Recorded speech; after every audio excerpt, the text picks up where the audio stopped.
Deus tem esse compromisso conosco no sentido de misericórdia. Então, 1 João capítulo 3, verso 1. Deixa eu achar aqui para ir com vocês.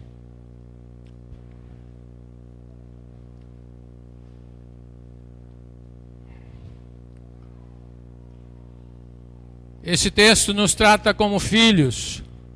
Olha aí, vede que grande amor nos tem concedido o Pai, a ponto de sermos chamados filhos de Deus. E de fato somos filhos de Deus.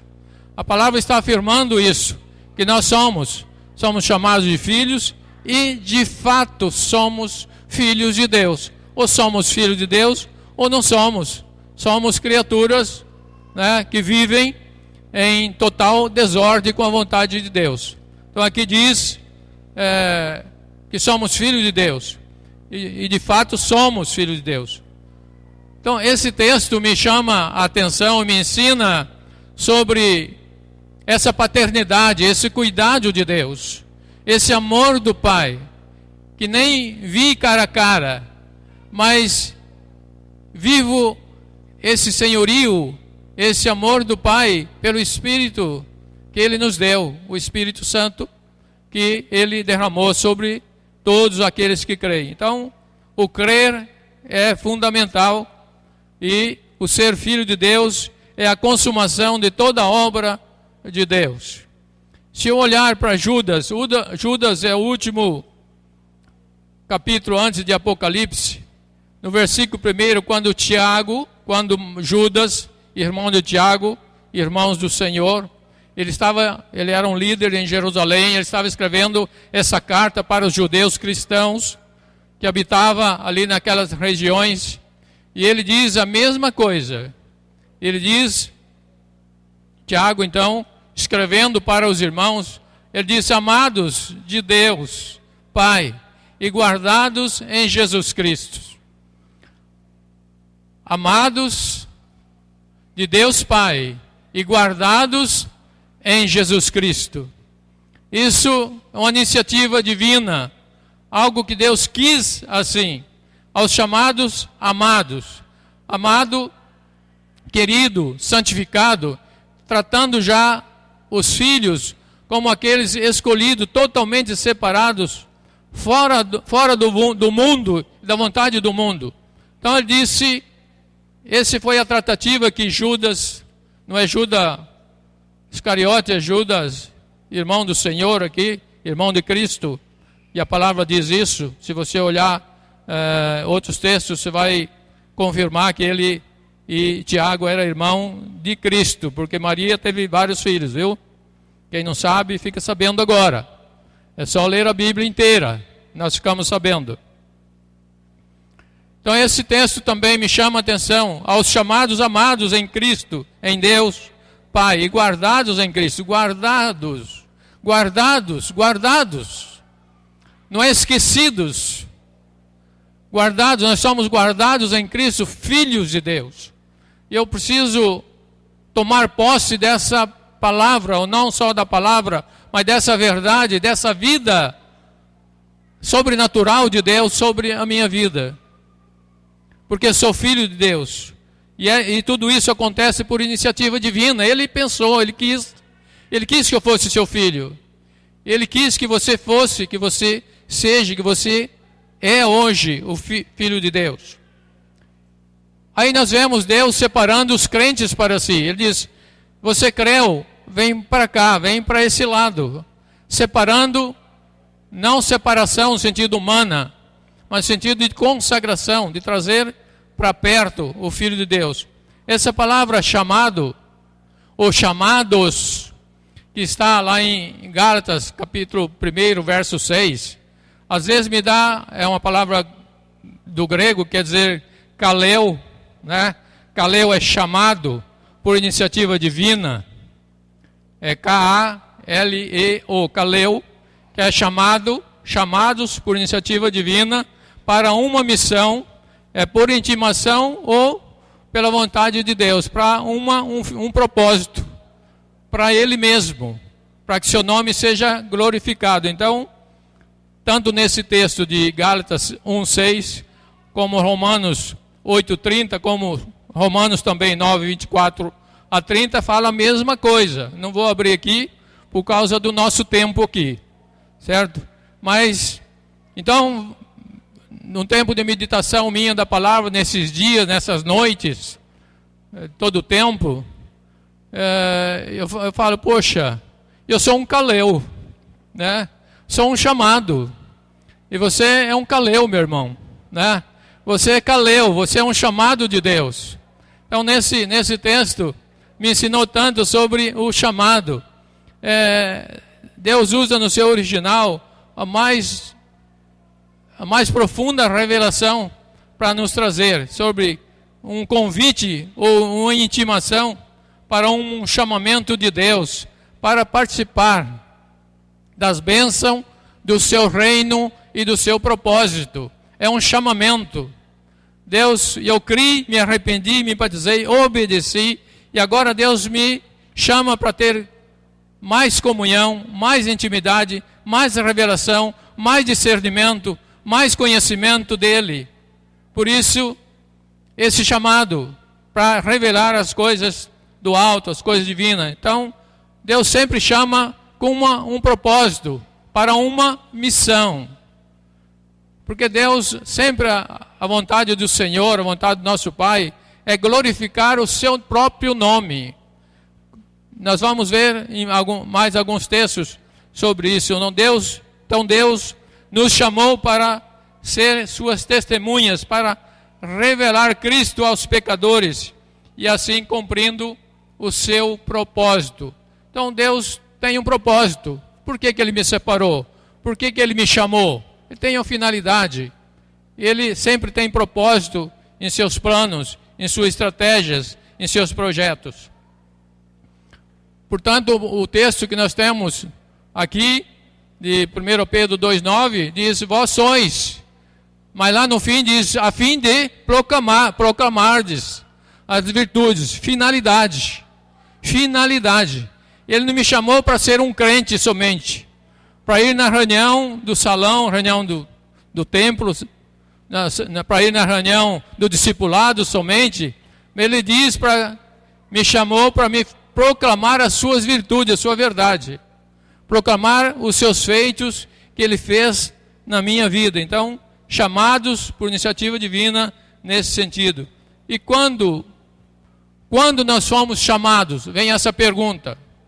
Chamado para ministério, chamado para encargos, que ministério não é mais do que isso, que encargo, carga nas costas, carga sobre os ombros, carga de responsabilidade, carga de juízo e condenação, se sair do caminho do seu chamado.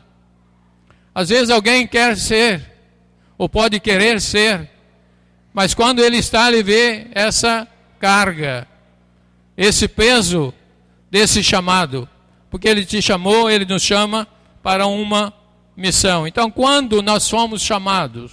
Quando? Quando foi ordenado presbítero? Quando foi chamado para o diaconato? Quando foi chamado para ser um líder de grupo? Quando eu fui chamado? Mas a palavra nos ensina que todos nós fomos chamados a partir, ou se iniciou, quando nós convertemos. Quando me converti, eu fui chamado. Então ali iniciou-se o meu chamamento. A partir da minha conversão começou o meu chamado. E não quando eu fui ordenado pastor, presbítero, um líder, assim por diante. Mas sempre quando eu me converti. Então nossos chamados iniciou-se desde a nossa conversão. Porque Deus tem um propósito em tudo que Ele faz. Tudo que Deus faz, Ele tem um propósito. Ele não faz por fazer. Ele não faz as coisas sem sentido, sem foco, distorcido. Ele faz porque Ele tem propósito. Ele quer fazer. Somos chamados então para uma missão, para testemunhar e anunciar Cristo aos pecadores. Essa é a minha missão. Essa é a nossa missão. Essa é a missão do crente.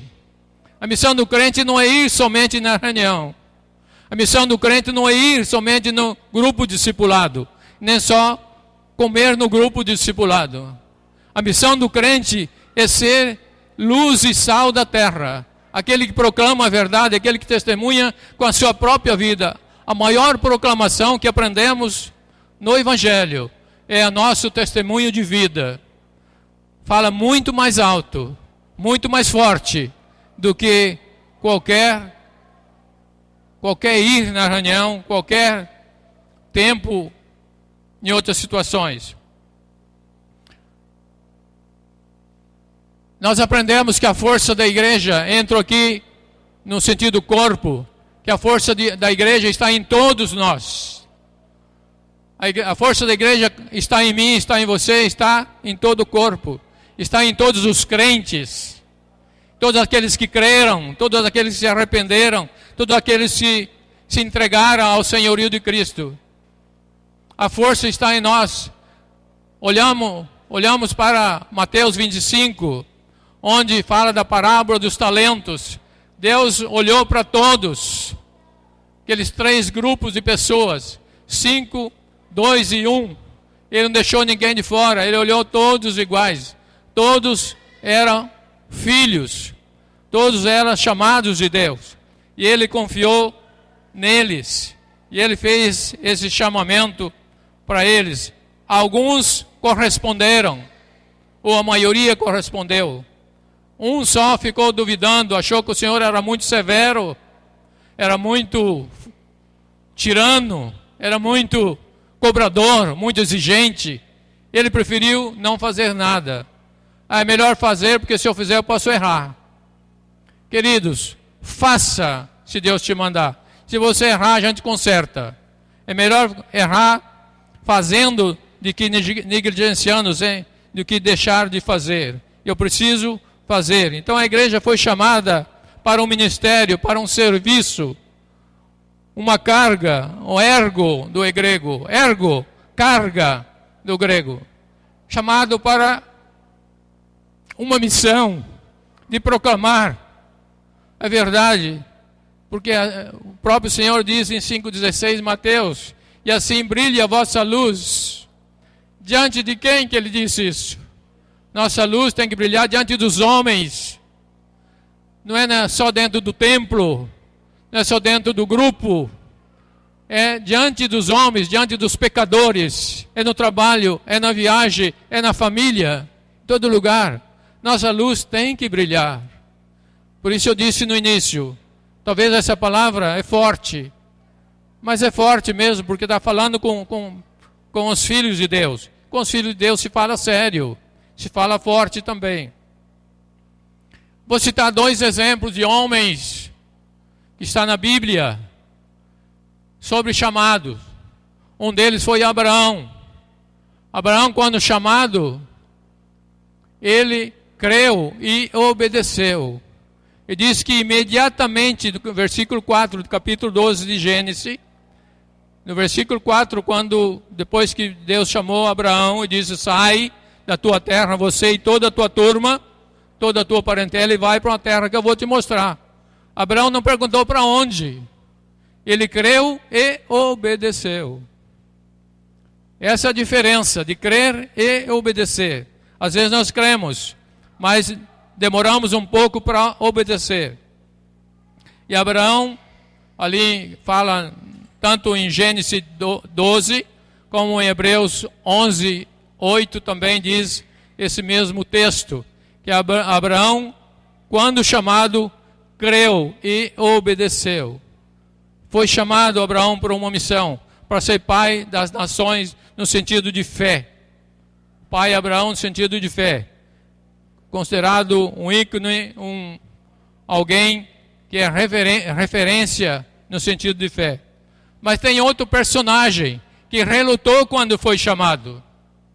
Tem outros personagens, mas 2 que eu separei aqui para compartilhar com vocês. Foi Moisés. Moisés, lá no capítulo 3 de Êxodo. Quando Deus chamou Moisés, ele disse: olha, eu não tenho condições, eu não posso ir. Eu sou de boca pesada, eu sou de língua pesada. Mas Deus disse: vai que eu sou contigo. Mas eu vou dizer o que para eles? Deus disse: vai que eu coloco as palavras na sua boca. Vai que eu mostro para onde você tem que ir, o que você tem que fazer. Moisés relutou quando foi chamado. Capítulo 3, verso 10 a 12 está relatando esse assunto.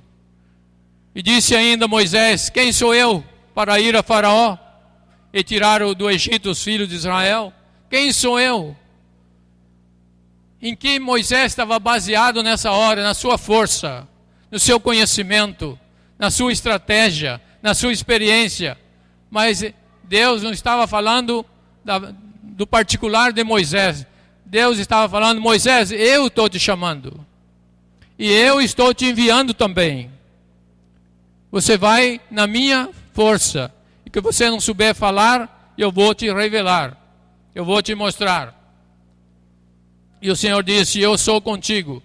No capítulo 4, verso 10 a 12 diz o Senhor: disse o Senhor: vai agora, e eu serei com tua boca e ensinarei que has de falar. Esse é o nosso medo quando saímos para evangelizar. O que falar? Como falar? Com quem falar?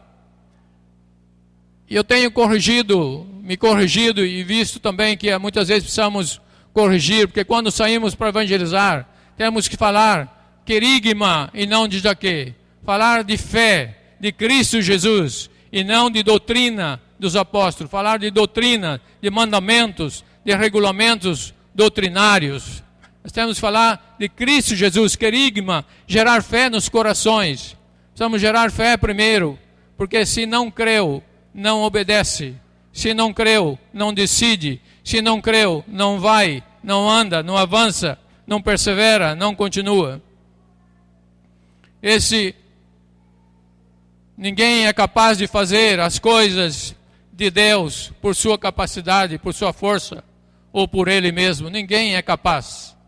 Ninguém de nós, por mais consagrado, que mais que jejue, por mais que ore, ninguém é capaz. A capacitação vem do Senhor. Lembramos quando Paulo, o apóstolo, ele foi ali, está escrito em 1 Coríntios capítulo 2, verso 4 e 5, ou um pouco mais do 4 e 5, do capítulo 1 ao 5, ele disse: eu fui, quando fui estar com vocês, não fui persuadindo vocês com palavras minhas, eu fui na autoridade, no poder de Deus e do Espírito de Deus. O que precisa ir é assim, que eu preciso ir no evangelismo, na pregação, nas visitas às casas, na saída nas ruas. É não ir com minha experiência. Eu já sei que eu vou falar. Então pode parar. Vamos orar mais. Se você já sabe o que falar, Deus não tem oportunidade de falar. Deus precisa falar. Para isso eu preciso me preparar. O que é preparar? Se não orar, se não jejuar, se não confirmar que Deus está me enviando para aquela missão, para aquela vontade, para aquele desejo que Ele tem na minha vida. Abro com você agora 1 Coríntios capítulo 1. Pode abrir comigo. 1 Coríntios capítulo 1, verso 26 a 29. Quando Paulo fala aqui também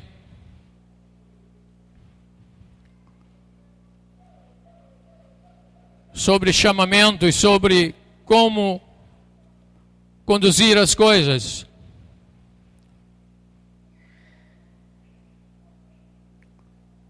Verso 26, que eu citei antes, foi 2 Coríntios 2, 1 ao 5, mas agora eu vou ver com você.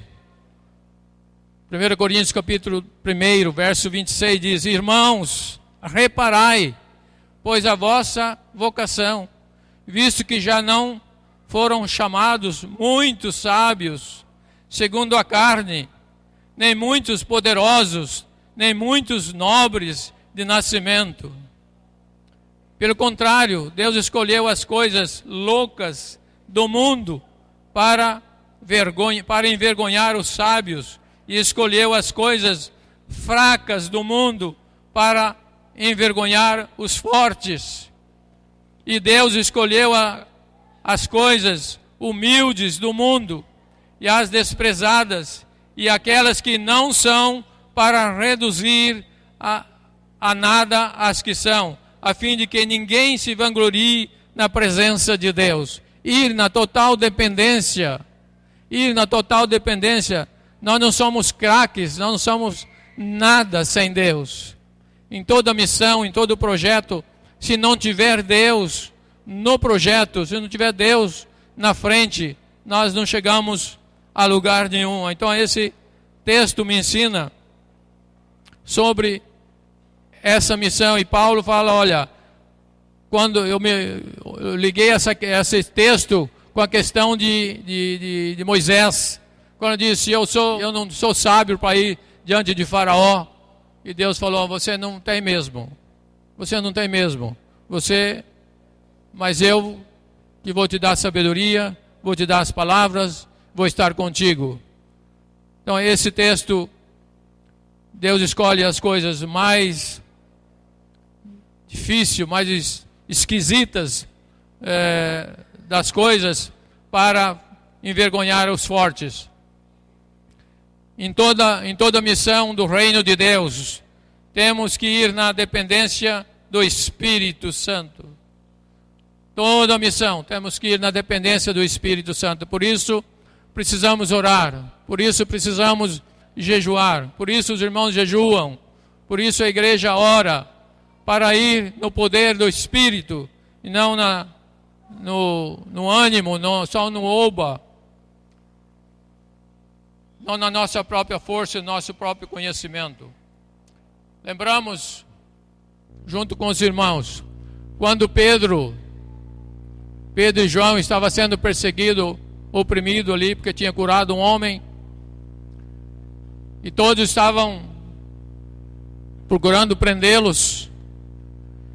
Ele não disse para Deus, mande fogo e queime essa turma toda aqui, fuzila eles, extermina. A oração de Pedro, penso que João estava junto, era um com Pedro. Ele orou e disse, concede aos teus servos que anuncie com toda a intrepidez a tua palavra. Pedro buscava a salvação de vidas, de almas, e não destruição. E no Espírito ele orou e disse, Senhor, concede força para nós, concede a nós intrepidez do Espírito, para que anunciamos a tua palavra enquanto o Senhor continue curando, libertando, salvando vidas. A continuação do texto. E diz que eles oraram naquele lugar. Atos 4, verso 29, 30, 31. Está escrito essa passagem, esse texto, esse comentário que faço aqui. E diz que eles oraram, e diz que o chão tremeu, e todos foram cheios do Espírito Santo. Todos foram cheios. Por isso a importância da oração. Quero abrir um parênteses aqui sobre a importância da oração, porque tem uma lista de oração que é feita todo ano para que cada irmão e irmã tenha a oportunidade de participar dessa bênção, de estar orando pela igreja, por si mesmo, por libertação, por consagração, por santificação, por arrependimento, para conversão. E tem um texto na palavra que está em Ezequiel 22, 30, que diz que o Senhor procurou entre os homens alguém que se colocasse no muro ou na brecha e não encontrou ninguém. Queridos, que essa palavra que está escrita em Ezequiel 22, 30 não seja para mim e para você. Que o Senhor, quando procurar alguém para orar, Ele encontre. Ele encontre eu, encontre você, encontre cada um de nós. Então a oração lá, na sua escala, no seu tempo lá, é bênção para você. É bênção para a sua casa, para a sua família. Não deixe de participar. Então essa é o parêntese que eu abro aqui sobre oração. A importância da oração. Muitas vezes eu participei. Muitas vezes fui o primeiro da lista ali. Hoje estou um pouco limitado nisso, né? Os irmãos têm tido misericórdia, nem colocado meu nome, nem da esposa. Eu com 75, ela com 74. Né? Então estamos aqui e eu passando por um processo de tratamentos, né? De rádio, de químio. Graças a Deus as coisas estão indo bem, então terminando esses tratamentos. Graças a Deus. Então o nosso testemunho é uma grande ferramenta para a proclamação do Evangelho. O nosso testemunho não é a nossa ida só no templo, a nossa ida só no grupo discipulado, mas o nosso testemunho pessoal. Alguém olhar para nós e ver em nós, como cantamos aqui o cântico. Eu sou o que dizem que eu sou. As pessoas precisam ver em nós Cristo, ver o Evangelho vivo.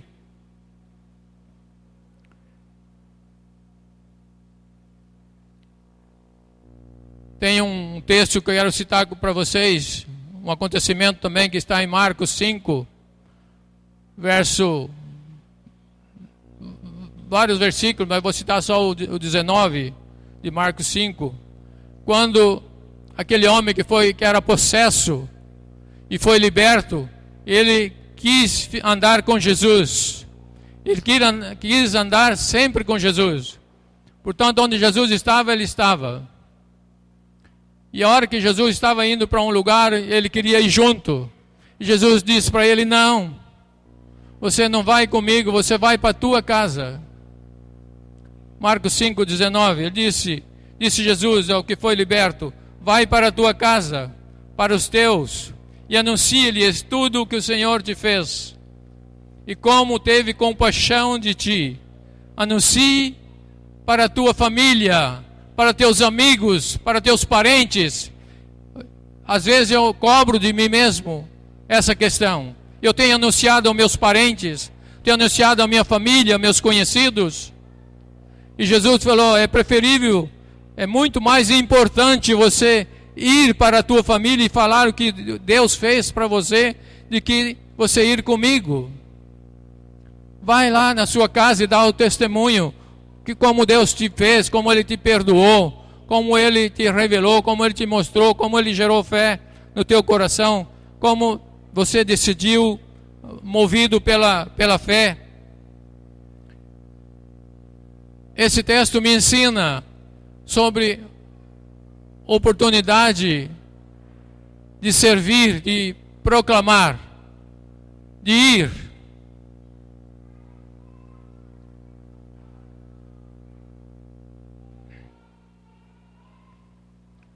Nós vemos nesse texto tanto ensinamento que a gente às vezes é mais crente do que testemunha. Isso Deus falou forte no meu coração. Às vezes eu sou mais crente do que testemunha de Cristo. E Jesus quer que eu seja crente, mas também testemunha. Também aquele que proclama, também aquele que vai. Nós cantamos um cântico que eu vou citar aqui, tinha anotado antes. Mas Jesus olhando para os necessitados, de Mateus 9, 35 a 38, que diz, Jesus percorrendo as cidades e povoados, viu a necessidade das pessoas e teve compaixão delas, porque estavam aflitas e cansadas e não tinha quem cuidasse delas. Jesus andando, ele viu a necessidade do povo e ele viu que eles andavam como ovelhas sem pastor. E Jesus disse que ele teve compaixão delas.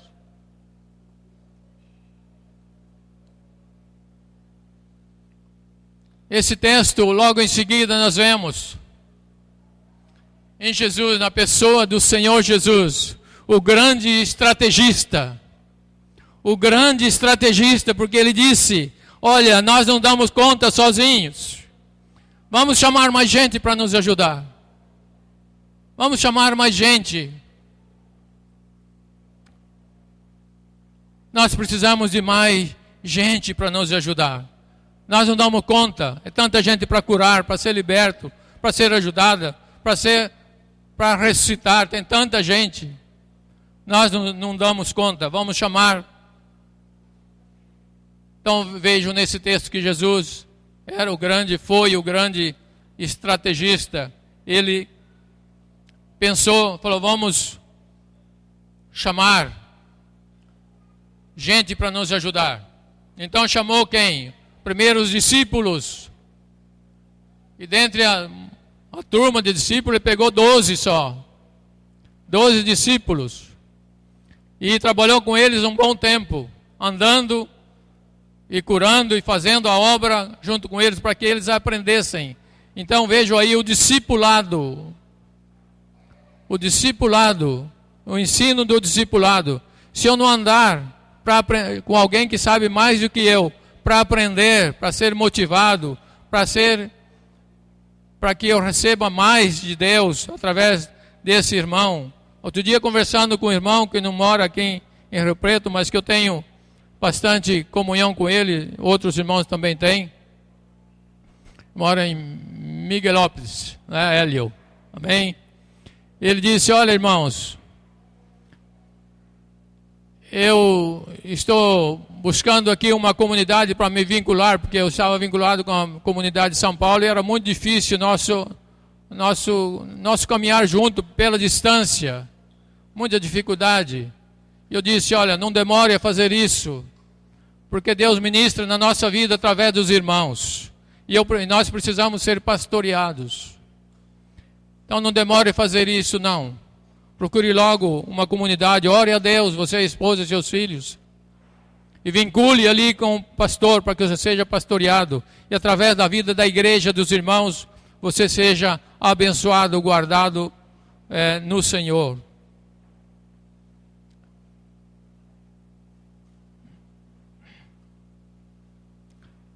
Então a importância do discipulado. Quando eu não quero ser discipulado, não quero me vincular, alguma coisa não está bem. Tem alguma coisa a ser consertada, alguma barreira, alguma cura para que aconteça. Porque o vínculo do discipulado é fundamental, porque se não fosse assim, Jesus não teria chamado os discípulos para andarem com ele, para posteriormente enviá-los a pregar. Então vemos, e quando ele enviou a pregar, ele já tinha discipulado esses homens, e depois no convívio eles aprenderam o companheirismo. Se não andamos juntos, como aprender? Mais uma vez eu repito, quero ser bastante relutante aqui. O fato de ir nas reuniões é muito importante, mas eu preciso de ser discipulado, de ser pastoreado, e eu preciso de ser ajudado. Por mais entendimento que eu tenha, por mais experiência que eu tenha, eu preciso de ser ajudado, e eu preciso de ser cuidado pelo Senhor através da vida dos irmãos. Então vemos aqui que se iniciou o discipulado e o companheirismo. Discipulado e companheirismo. Volto para a chamada inicial, identidade. Está ali uma digital, né, no banner, não é isso? Tem uma digital ali, identidade. Nós temos uma digital de Deus em nós. Você é filho de Deus. Se olhar a sua identidade, sua carteira de identidade, e ver lá, assim, João, pai do João, o pai dele, no sentido espiritual, Deus. O filho é João, eu, né? Mas o meu pai é Deus, na minha identidade lá do alto, lá dos céus, né? Então eu tenho uma identidade, sou filho de Deus, como eu li lá em 1 João capítulo capítulo 3, verso 1. E temos também uma missão, anunciar o reino de Deus e proclamar ou cooperar com o propósito do Senhor. Eu tenho uma missão, anunciar o reino de Deus e cooperar com o propósito do Senhor. Então deixo essa palavra para os irmãos. Palavra para filhos de Deus, para crentes e filhos de Deus, para discípulos, né, que querem viver a essência da palavra e não somente ir na reunião, não somente ir no discipulado. É muito bom. Animo os irmãos, se anime, irmãos, aí nos cultos, aí na reunião de grupo. Mas Deus está nos dando uma estratégia, penso que logo vamos compartilhar com os irmãos sobre esse assunto de evangelismo e reuniões nas casas. Vamos falar com os líderes, com os grupos e com a igreja sobre como fazer isto de forma mais bíblica, mais cheia de fé, mais compromissada, com mais responsabilidade, com mais comprometimento.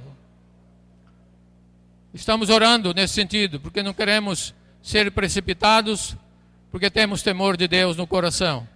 Então estamos orando e penso que logo passaremos para toda a igreja, o que Deus tem nos mostrado sobre evangelizar nas ruas, nos bairros, nas casas, sobre oração, a importância disso, enquanto uns pregam o evangelho, outros estão em oração. Quem sabe você não pode sair nas ruas, mas pode ficar lá orando no quarto de guerra, enquanto os irmãos estão enfrentando lá fora. Vamos compartilhar isso mais para frente com a igreja. Amém, queridos? Vamos ficar de pé. Quero orar com os irmãos.